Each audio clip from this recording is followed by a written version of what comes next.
Tak, instalace vyhřívaných gripů na Yamahu X-Max 105 W.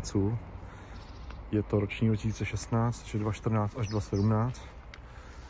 A tady už mám studený grip. A je to teda, sundoval jsem to, mám tady takový dobrý šroubovák, takový hubený, dlouhý. A vlastně jsem to takhle prostrčil. Prostrčil jsem to tím, když to bylo na tom. A celý jsem to tím šroubákem takový objel kolem dokola a pak už jsem ten šroubovák v tom nechal. A snažil jsem se to vytáhnout, prostě postupně jako kroužit, točit, jako vykrucovat. Jako kdybych to chtěl vyšroubovat. Takže to krásně prošlo.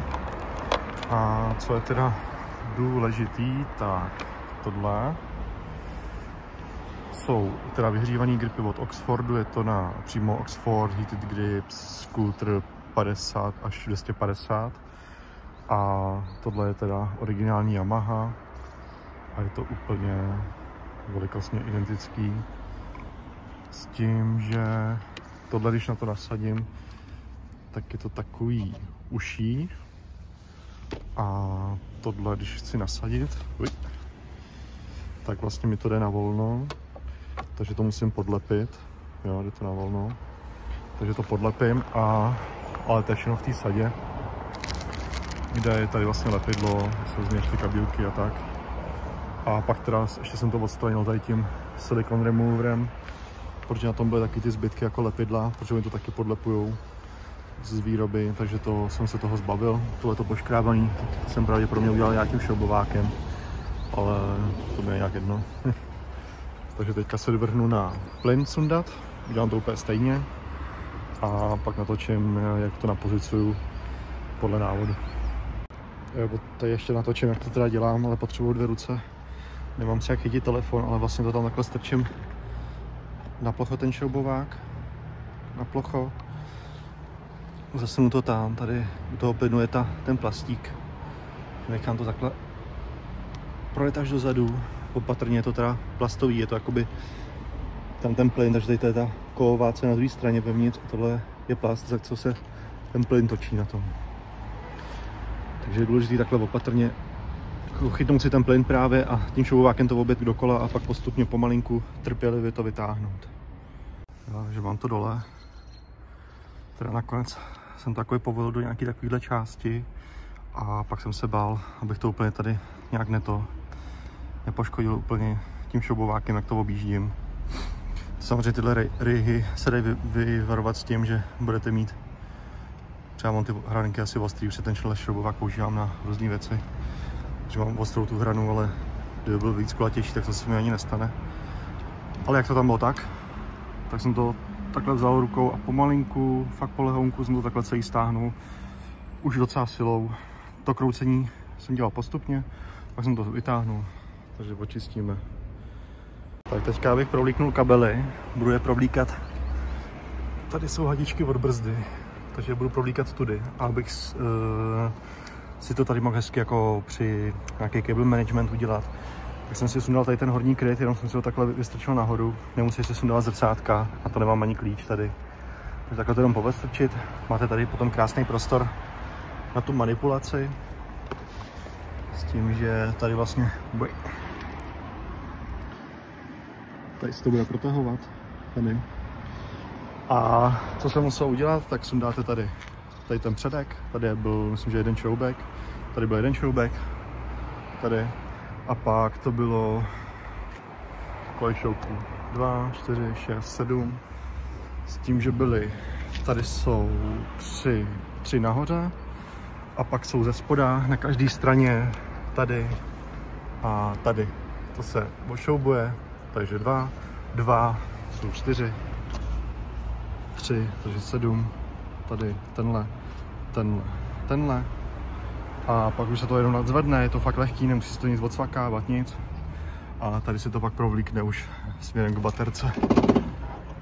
Tady si to pak ukážeme, až to budu provlíkat.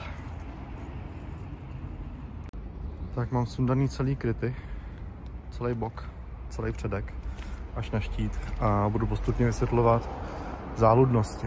Asi začnu hnedka tou první, co mám v ruce. A je to takovýhle čudla. A tohleto najdete tady. 1, 2, stejně jako tam. Jeden, druhý. A jak to vyndáte, tak to je tak, že on to takhle v tom, počkat. On je to v tom takhle jako zastrčený. Takhle je to zastrčený. A on se vlastně dostane ten zobáček, takže důležitý je šroubovákem to takhle prošťouchnout dovnitř. A to, jak to prošťouchnete dovnitř, tak on ten zobáček.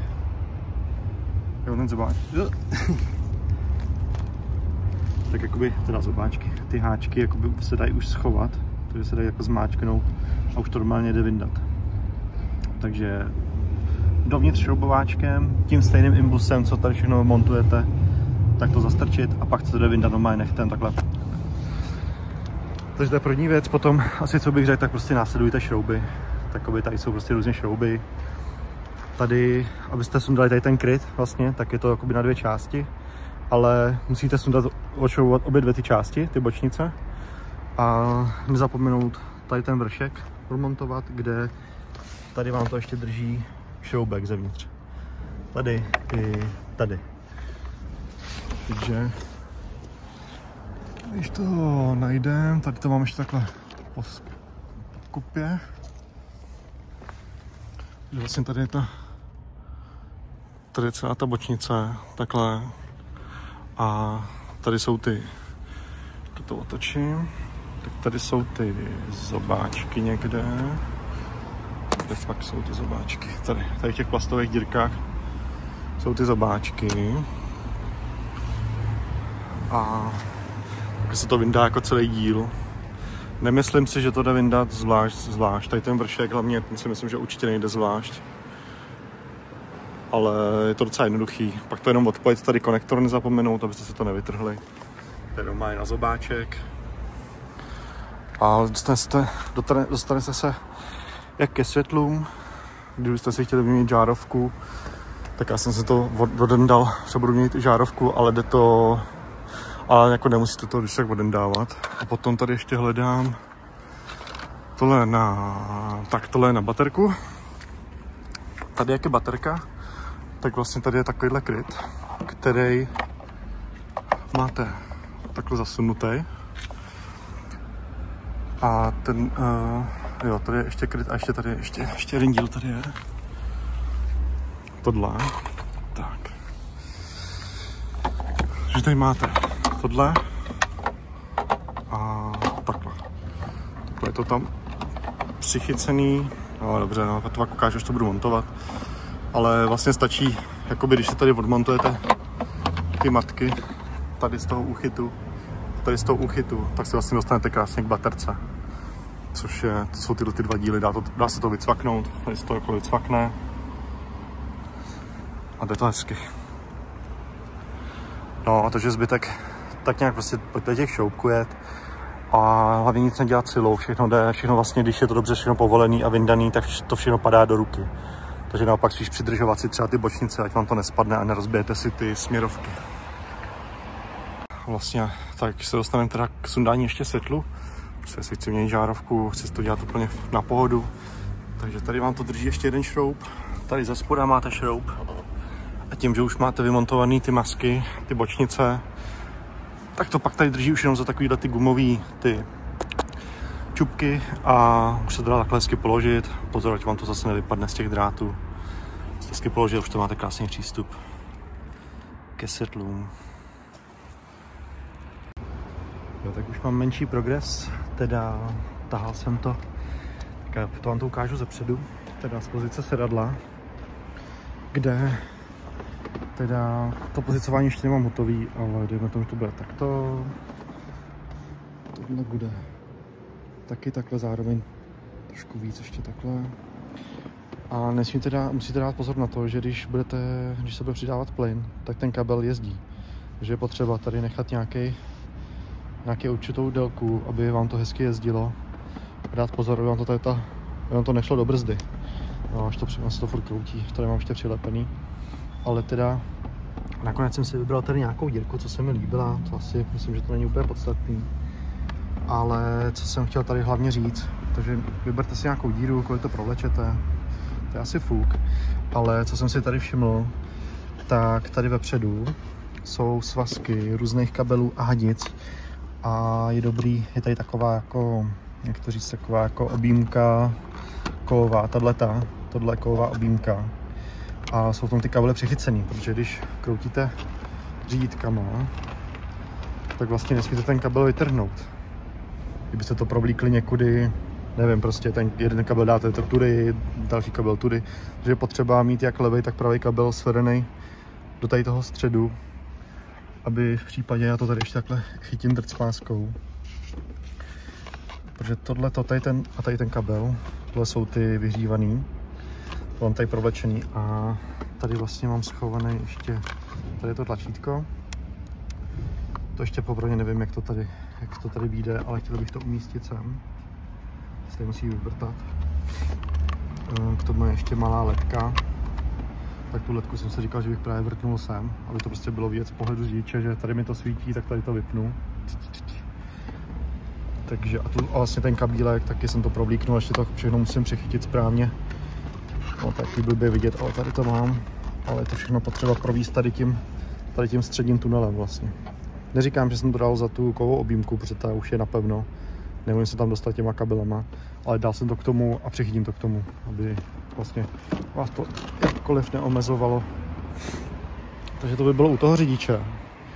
A potom jsem teda, ten napájení k té baterce je mega dlouhý, takže to jsem si takhle chytil, tady takhle, nechám to takhle vepředu, tady položený. Tady mi to krásně takhle vychází, přesně ten ohyb toho kabele. Vlastně pojistka je tady v tom, když tak. A tady jsem si to na boku chytil. Tady mám vlastně připojení levý, pravý. Nechal jsem si to hodně volný, abych s tím fakt mohl kroutit, aby se mi nestalo, že bych si to urval někde nebo něco. A tady jsem si to chytil k napájecímu kabelu, tady drcpáskou, aby se mi to tady nekinklalo. Takže myslím, že příprava je hotová, jdu vymyslet, jak to navrtám tady, aby mi to nějak sedělo. Ale to teďka už asi to není podstatný, no. Teďka ještě přilepím ty gripy na pozici toho a se ukážu pokrok. Tak, už to mám nastartovaný a hezky to hře. Mám to teda na high, když je to na low, tak to svítí zeleně, když to vyplí, tak dioda vypne. A fakt hezky to hře. Je to takový, dá se na tom udržet ruka, uvidíme pak za jízdy, no, až bude foukat s tou rukavicí, jestli se to hezky prohřeje ty prsty. A takhle to teda moc příjemný, takhle bez rukavice. Až že to docela pálí. Tak ještě dělám poslední úpravu, kde jsem tady ten konec odřezal. To z toho důvodu, že když jsem tam namontoval to závaží, tak se mi ta gumička sekala od tady to tlustý a vlastně ten plyn se mi nevracel. Takže to dá taky pozor, vyzkoušet si to, než to i člověk nalepí, aby to všechno fungovalo. Takže teďka jsem to seříznul asi o 2 mm, v plánku je napsaný, o kolik se to může řezat. A to takom strčit a vyzkoušet. Tak mám to namontovaný, je tady vidět mezera, ale tím, že mám to takhle volný, takže má to prostor se pohybovat. A vlastně je potřeba tohle fakt, aby si ten plyn vracel, jak budete mít nechtěli tempomat a můžete to někam naholit. Tady chodí ten kabel takhle.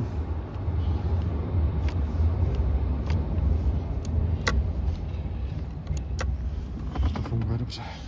Tak, pak teda si vyndáte ten přepínač. Hlavně opatrně, třeba šrobováčkem si to opatrně stáhněte, ať si nevyrvete jak tohle, tak kabel z té objímky, protože se tak museli pak dodělat. Potom je důležité se taky nějakam dát, aby se si zapamatovali pořadí. Já jsem se tady rozdělil tou gumičkou, aby viděl, který byl nahoře, který byl dole a tak dále. A teďka vymýšlím místo, no. Já jsem to šel původně dát sem dolů, ale to jako když na tom sedím, tak vlastně uvidím úplný prd. Takže za mě to dát třeba sem, anebo dát do toho středního panelu to, no.